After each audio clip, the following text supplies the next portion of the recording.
Hey guys, how's it going? Hope you're doing well. My name is Crown, and today I'm going to read you some very interesting stories that I hope that you're gonna love. And now, without further ado, let's go!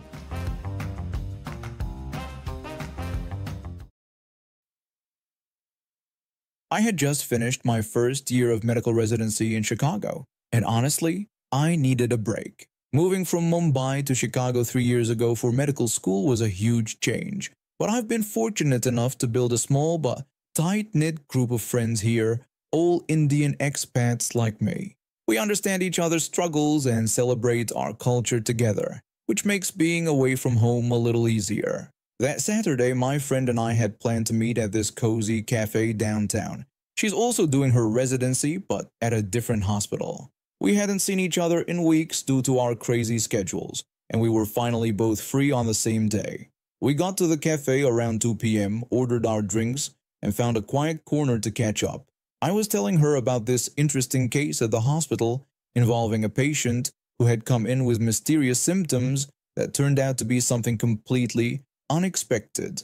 That's when I noticed this older white woman at the next table. She kept turning her head toward us, clearly trying to listen to our conversation. It made me really uncomfortable, so I switched to Hindi mid-sentence. I told my friend that I was going to switch to Hindi because someone was being nosy, gesturing slightly toward the woman. My friend nodded, understanding immediately, but this seemed to aggravate the woman even more. She started openly glaring at us, not even trying to hide it anymore. A few minutes later, a waitress approached our table. She apologetically explained that another customer was feeling uncomfortable and wanted us to speak English. I politely told the waitress that the language I speak is my choice. The waitress was really nice about it, expressing that she completely respected my decision. She walked back to Karen's table, and we could see her explaining something to her. Suddenly, Karen's face turned bright red, and she stood up so quickly her chair scraped against the floor. Karen started screaming at us, telling us that this was America and that we should speak English or go back to our country. She was literally having a meltdown in the middle of the cafe. People stopped eating and started staring. The manager quickly came over. The manager told Karen that they would have to ask her to leave, as they don't tolerate this kind of behavior. Karen responded by shouting that we were the ones who should leave, claiming we were being disrespectful. It took about 5 minutes of the manager and 2 other staff members to finally get her to leave the cafe. We tried to enjoy the rest of our meal, though the atmosphere was definitely tense. About 20 minutes later, we finished up and headed out. To our shock, Karen was still there, sitting on a bench right outside the cafe. The moment she saw us, she jumped up like a jack-in-the-box. She started yelling at us, calling us disrespectful witches and threatening to teach us a lesson. Before I could process what was happening, she charged at me with a metal water bottle in her hand. She started swinging it wildly, hitting my arms as I tried to protect myself. My friend tried to pull her away from me, but Karen turned around and struck her hard in the head with the bottle. My friend collapsed onto the sidewalk, holding her head. Several passers-by rushed to help us. 2 men tried to restrain Karen, but she was like a woman possessed, still screaming and trying to break free. That's when our 2 friends arrived to pick us up. Both of them are bodybuilders who compete professionally.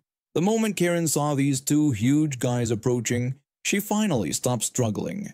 One bystander had already called the police, and we could hear sirens approaching. My bodybuilder friends made sure Karen couldn't leave, though she had suddenly transformed from a raging monster into a sobbing victim. When the police arrived, Karen started crying even harder. She tried to tell the officers that we foreigners had attacked her and that she was just defending herself. But at least 15 people immediately spoke up, including the cafe staff who had come outside. They all told the police exactly what happened. The paramedics arrived shortly after and took my friend to the hospital. She had a concussion and needed stitches. Karen was arrested and charged with assault and battery. Because of the racist nature of her attack, she was also charged with a hate crime. My friend's parents hired a really good lawyer, and Karen ended up getting sentenced to 3 years in prison plus mandatory anger management and cultural sensitivity training. She also had to pay for all of my friend's medical bills and additional damages. In court, the judge made an example out of her, stating that this kind of behavior has no place in our society. The cafe now has a sign at the entrance that reads, "All languages welcome here," in multiple languages, including Hindi. The owner put it up a week after the incident, and it always makes me smile when I visit. I've been working there since I turned 18, trying to save up money for college while taking classes part-time at the local community college. Being biracial has always made me feel like I exist in two worlds, but I never expected it to cause such a scene at my workplace. It was a typical Wednesday afternoon shift, and I was manning the deli counter alone since we were short-staffed. Everyone else was either on break or handling the lunch rush in other departments. A white woman, probably in her 60s, approached the counter first. She was wearing work boots and a flannel shirt, looking like she'd just finished the shift herself.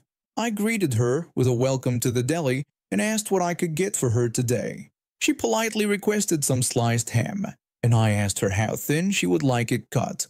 While I was taking her order, two other customers came to wait in line, a mother and daughter. I made eye contact with them and gave them a polite smile, letting them know I would be right with them after helping the current customer. I started slicing the ham for the first customer, and that's when everything went sideways. I heard raised voices behind me, and when I turned around, the daughter was pointing at me, her face twisted with anger, while her mother was dabbing at her eyes with a tissue. The daughter started yelling about how I had disrespected her mother, claiming they'd been dealing with this kind of treatment their whole lives and were sick of it. I stood there, completely confused. I hadn't even started serving them yet. I apologized and asked what seemed to be the problem, genuinely not understanding the situation. The daughter became even more aggressive, accusing me of playing dumb and claiming I was serving the white customer first because of her race. She then called me a fat witch, pointing out my size 12 figure, as if it were an insult. I was stunned. First of all, I'm a size 12, perfectly average. Second, I was just serving customers in the order they arrived. Before I could defend myself, my manager rushed over and asked what the problem was. The daughter immediately complained about me to the manager, claiming I was discriminating against them and had refused to serve them, making her mother cry. Instead of asking for my side of the story, my manager immediately started apologizing to them. She offered them free fried chicken to make things right, which felt like an equally problematic gesture. After giving them their free food, my manager called me to the back room. She said we needed to talk about what happened.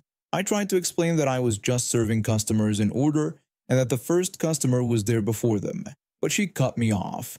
That's when my manager launched into the most uncomfortable racist rant I'd ever heard. She went on about those people always causing problems and making scenes. What made it worse was that my co-workers who had gathered around started nodding and adding their own prejudiced comments. I simply said I was half black myself. The room went silent. You could have heard a pin drop. My manager's face turned red, but she quickly changed the subject and sent me back to work. I documented everything that happened that day, including the racist rant.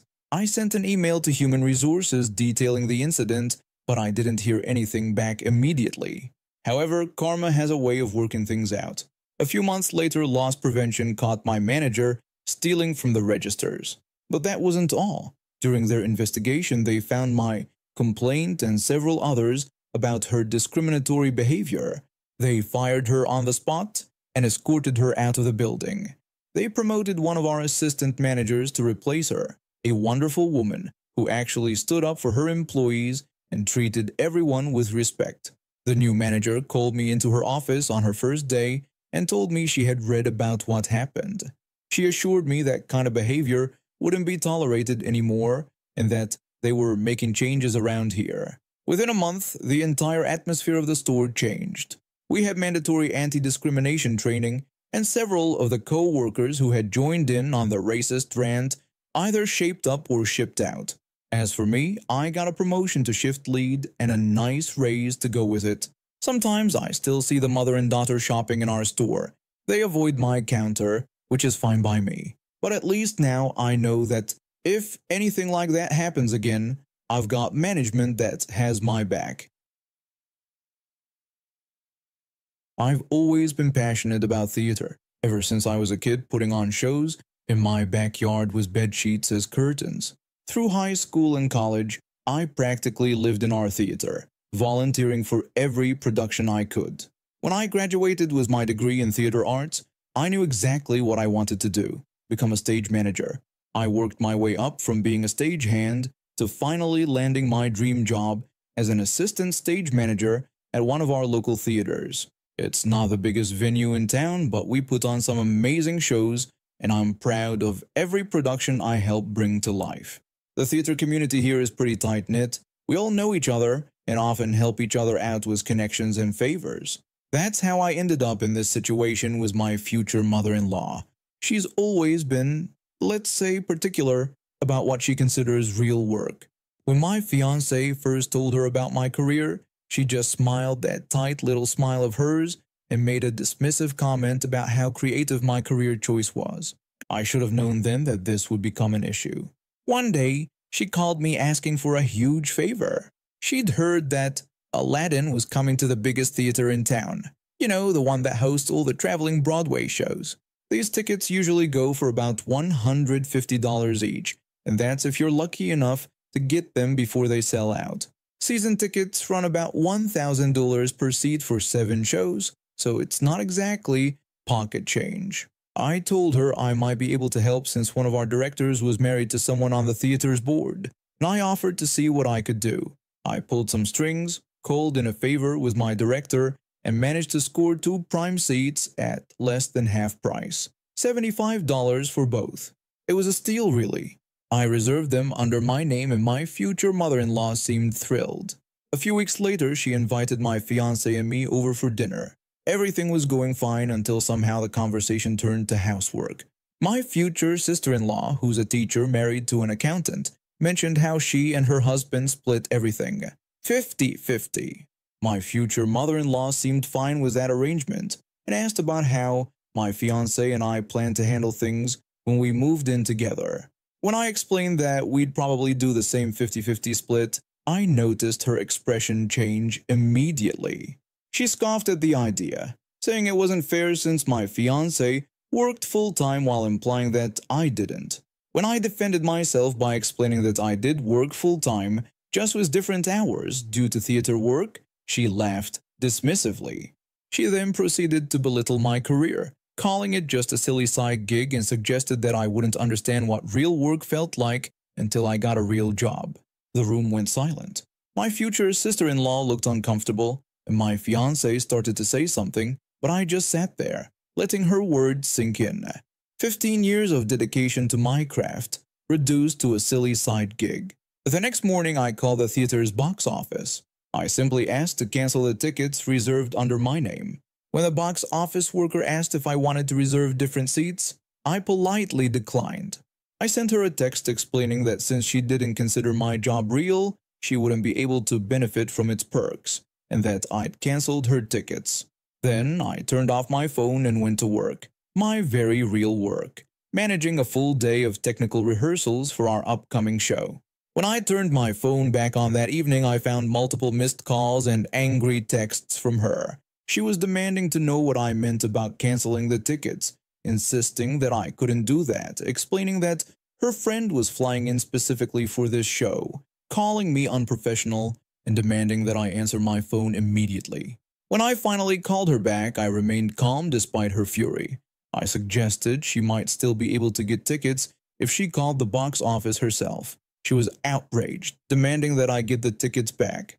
I responded sarcastically, telling her that my silly side gig didn't have that kind of pull, and she'd have to go through official channels like everyone else with a real job. She ended up having to pay $150 per ticket, and their seats were way up in the mezzanine instead of the orchestra section where I'd originally gotten them. The next time I saw her at a family dinner, she made a point of asking me about our latest production and how challenging it must be to coordinate everything. Amazing how quickly people's perspectives can change when they realize your silly side gig comes with valuable perks. I come from what you might call a complicated family.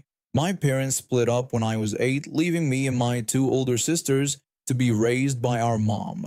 Our dad wasn't exactly father of the year material, so we cut ties with him. But his side of the family, they stuck around like a bad penny, especially my aunt. My grandmother had this weird way of playing favorites. My oldest sister could do no wrong. She was the golden child. My middle sister, she got the short end of the stick, treated like she was somehow defective. Me, I was pretty much invisible, which came with its own set of problems. But looking back, maybe I dodged the bullet.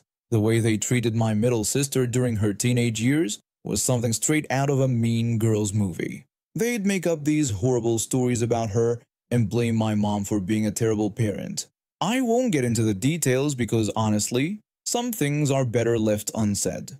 My sister eventually got fed up and called them out on their behavior, which led to them giving her the cold shoulder for years. Then something interesting happened. My middle sister married the successful guy and moved overseas. Suddenly, she was the family favorite. Funny how money changes people's perspectives, right? 3 years ago, my aunt had her first kid at 39. The birth was pretty rough, and I think it messed with her head more than she lets on. She went full-on Pinterest mom. You know the type. Essential oils everywhere, preaching about natural childbirth, the whole 9 yards. Before the baby, she had this impressive career where people actually respected her expertise. I noticed my middle sister seemed upset after talking with our aunt, so I asked her what happened. When she told me, I could hardly believe it. Our aunt had asked her to move back home for a whole year to be her nanny. When I pointed out that my sister had her own career, she explained that our aunt had even offered to pay her, as if that would convince her to drop everything and fly 16 hours just to be her babysitter. The harassment went on for weeks. My aunt kept calling and messaging until my sister finally started ignoring her. But did that stop my aunt? Of course not. She just came up with more ridiculous demands. One day my sister got a call at 3 a.m. Our aunt was going on about wanting my sister to buy some battery-powered car for her kid and bring it on the plane when she visited. When my sister reminded her about the time difference, our aunt barely acknowledged it and kept talking about the car. My sister tried explaining that she couldn't bring a car on a plane, but our aunt insisted it could be checked as luggage. When my sister mentioned the cost, our aunt just made a snide comment about how my sister and her husband could afford it since they made good money. Another time, our aunt called about some purebred puppy she'd found. She asked my sister to buy it and bring it over, casually mentioning it was only a few $1,000s. When my sister refused to fly across the world with a puppy, our aunt tried guilt-tripping her by saying her precious angel needed a companion and reminded my sister how she was always traveling anyway. These days, the aunt calls at random hours just to chat about nothing. My sister's gotten pretty good at screening her calls, but sometimes she still gets caught. Last week, my aunt tried her latest scheme. She called our grandmother to complain about how my sister is too good for the family now and doesn't care about her nephew. My sister finally had enough. She sent a message to the whole family laying down the law. She explained that she had her own life, career, and family, and she wasn't going to be anyone's personal shopper or on-call nanny. She warned them that if the demands and guilt-tripping didn't stop, she'd block them all again. The family explosion was epic. My aunt had a meltdown on social media about ungrateful relatives and family obligations. But this time, something different happened. My oldest sister, the former golden child, actually stood up for our middle sister. She shared screenshots of all the ridiculous requests and middle-of-the-night calls. Now my aunt is getting a taste of her own medicine. The extended family is giving her the cold shoulder, and even my grandmother had to admit that maybe she's been enabling some bad behavior. I'm still flying under the radar, getting occasional grief for not calling enough. But honestly, I'll take being ignored over being harassed any day. My middle sister, she's living her best life overseas with her social media full of exotic vacation photos that drive my aunt crazy. And now we have reached the end of today's stories. Thank you for watching, and see you next time.